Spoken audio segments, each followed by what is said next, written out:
মর্মান্তিক দুর্ঘটনা, পুলকার পুকুরে পড়ে যাওয়ায় ৩ পড়ুয়ার মৃত্যু। তিনজন পড়ুয়ার মৃত্যুর দায় কার, কিভাবে ঘটলো এই দুর্ঘটনা, বিস্তারিত জানবো। সরাসরি চলে যাব আমাদের প্রতিনিধি আবির দত্তের কাছে। আবির, স্থানীয়রা কি বলছেন? দেখো, শুরুতেই তোমায় বলি, পুলিশ যে তদন্ত করছে সেই তদন্তে ইতিমধ্যে গ্রেপ্তার করা হয়েছে গতকালকেই ওই পুলকারের চালককে। এবং যেটা প্রাথমিকভাবে মনে করছেন তদন্তকারীরা, যে এই ঘটনা গাফিলতির জেরেই হয়েছে। যে গাড়িটি বা যে পুলকারটিতে করে ওই শিশুদের নিয়ে যাওয়া হচ্ছিল, সেই পুলকারের পলিউশন ফেল, সেই পুলকারের ইন্স্যুরেন্স ফেল এবং ফিটনেস ফেল। তাহলে এত কিছু যখন ফেল রয়েছে, যেই প্যারামিটারগুলো মেনটেন করা হয়নি, যে ধরনের নিয়ম মানা উচিত ছিল সেই নিয়ম মানা হয়নি, তারপরেও এই গাড়িটি চললো কীভাবে, এই নিয়ে যেমন উঠছে প্রশ্ন। তার সঙ্গে সঙ্গে যে চালক, তার যে স্টিয়ারিং, যে গাড়ি সে চালাচ্ছিল, সেই পুলকারের স্টিয়ারিংয়েও কিছু যান্ত্রিক ত্রুটি ছিল, এমনটাই মনে করছেন তদন্তকারীরা। এবং সেটা নিশ্চিত হওয়ার জন্য ফরেনসিক পরীক্ষা আজকে করা হবে। যদিও জেরার সময় এই যে অভিযুক্ত, সে কিন্তু জানাচ্ছে যে তার দোষ নেই। যদিও এই বিষয় নিয়ে তদন্তকারীদের অনুমান যে যখন শিশুদের নিয়ে আসছে সেই ক্ষেত্রে গাড়ি অনেক বেশি করে মেনটেন করার প্রয়োজনীয়তা ছিল, যেটা মেনটেন করা হয়নি বলেই তারা মনে করছেন। এবং এই ঘটনার পর যে ৩ জন শিশুর মৃত্যু হয়েছে, তাছাড়াও আরও 2 জন গুরুতর আহত হন যারা সামনে ছিল, অর্থাৎ চালকের ঠিক পাশেই। তাদের সঙ্গেও কথা বলা হয়েছে বলেই জানা যাচ্ছে। তবে এই যে ঘটনায় যে গাড়িটিকে গতকালই উদ্ধার করা হয়েছে, ফরেনসিক পরীক্ষার পর ফরেনসিক রিপোর্টের দিকেই তাকিয়ে রয়েছেন এখন পুলিশ অফিসাররা। আবির, তুমি আমাদের সঙ্গে থাকো। উলুবেড়িয়ে যে ঘটনা ঘটেছে, মর্মান্তিক ৩ পড়ুয়ার মৃত্যু, কিভাবে দুর্ঘটনা উঠছে সেই প্রশ্ন। যেখানে ২২ বছরের পুরনো পুলকার, ফিটনেস, ইন্স্যুরেন্স সবকিছু ফেল ছিল, পুলকারের পলিউশন সার্টিফিকেটও ঠিক ছিল না, পরতে অনিয়ম, তাও কিভাবে রাস্তায় চলছিল ওই পুলকার, যার জেরে ৩ জন খুদে পড়ুয়াকে তাদের সঙ্গে এই মর্মান্তিক পরিণতি হলো। এই মৃত্যুর দায় কে নেবে, উঠছে সেই প্রশ্ন। আবির দত্ত প্রতিনিধি আমাদের সঙ্গে রয়েছেন। আবির, আরো একবার জানতে চাইবো, ৩ জন পড়ুয়ার মৃত্যু এই মর্মান্তিক পরিণতির পর পুলকার চালক তিনি কি বলছেন জিজ্ঞাসাবাদে?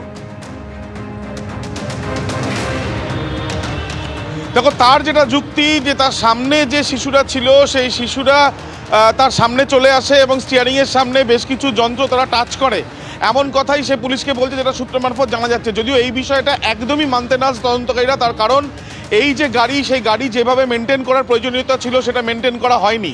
কিন্তু এখানে আরেকটা প্রশ্ন উঠছে, যে যখন এই গাড়ি কোনো রকম মেনটেন করা হয়নি, ইন্স্যুরেন্স ফেল, ফিটনেস ফেল এবং তার সঙ্গে সঙ্গে পলিউশন ফেল, সেই গাড়ি রাস্তায় চলছে কিভাবে? এবং তার থেকেও বড় কথা, শিশুদের নিয়ে সেই গাড়ি ব্যবসার স্বার্থে ব্যবহার করা হচ্ছে। এবং এই যে গাড়ি ব্যবসার স্বার্থে ব্যবহার করা হচ্ছে, সেই গাড়িতে কোনো রকম নিয়ম মানা হচ্ছে না, অথচ দিনের পর দিন এই বিষয় চলছে।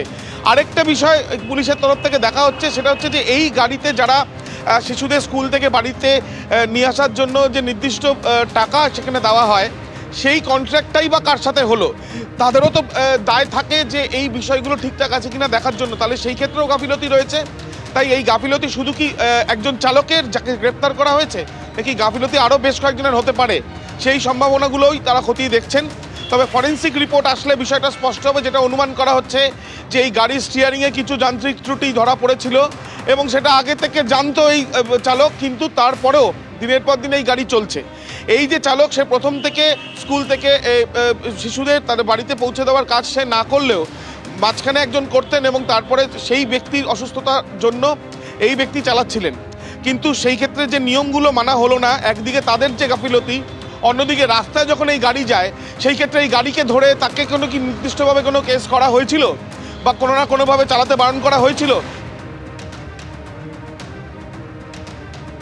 আবির, তুমি আমাদের সঙ্গে থাকো। আর এই মুহূর্তে আমরা টেলিফোনে যোগাযোগ করে নিয়েছি প্রাক্তন পুলিশ কর্তা সলিল ভট্টাচার্যের সঙ্গে। সলিল বাবু, উলুবেড়িয়ায় যে মর্মান্তিক দুর্ঘটনা ঘটেছে, ৩ জন পড়ুয়ার প্রাণ চলে গিয়েছে এবং তারপর জানা যাচ্ছে সেই পুলকারটি ২২ বছরের পুরনো ছিল, ফিটনেস সার্টিফিকেট ছিল না এবং পলিউশন সার্টিফিকেট ফেল করেছিল, ইন্স্যুরেন্সও ছিল না। এই গাফিলতির দায় নেবে কে? গাফিলতির দায় নেবে তোমার প্রশাসন নেবে, রাজ্য সরকারকে নিতে হবে। আজকে 3টে শিশুর মর্মান্তিক মৃত্যুর জন্য যে দায়িত্ব, যে দায়, সেটা সরকারকে নিতে হবে, পরিবহন দপ্তরকে নিতে হবে, পুলিশকে নিতে হবে, স্কুল কর্তৃপক্ষকে নিতে হবে। মহামারী পেয়েছে, খালি বড় বড় এসওপি দেবে, হ্যাঁ, এসওপি দেবে, আর কাগজ আর কলমে, পেন অ্যান্ড পেপার, সরকারের সেই নিয়ম এবং নিয়মাবলী সমস্ত সব জায়গা থাকবে। সেটাকে মনিটর করা, সেটাকে সুপারভাইজ করা, সেটাকে দেখা ঠিক মতো পালন করছে কিনা, তাদের এগেনস্টে পেনাল অ্যাকশন নেওয়া। চরম ল্যাক্সিটি সরকারের, এত বড় ল্যাক্সিটি। আজকে এই 3টে শিশুর মৃত্যুর জন্য এরা দায়ী, সমানে দায়ী। আমি গতকালই বলে এসেছি যে পলিউশন সার্টিফিকেট দেখতে হবে, এদের পিএসবি ব্যাচ আছে কিনা দেখতে হবে, পুলকারের নিয়ম কানুন যেটা মানার সেটা দেখতে হবে, সার্টিফিকেট অফ ইন্স্যুরেন্স দেখতে হবে, ট্যাক্স টোকেন দেখতে হবে। এবিপি আনন্দ, এগিয়ে থাকে, এগিয়ে রাখে।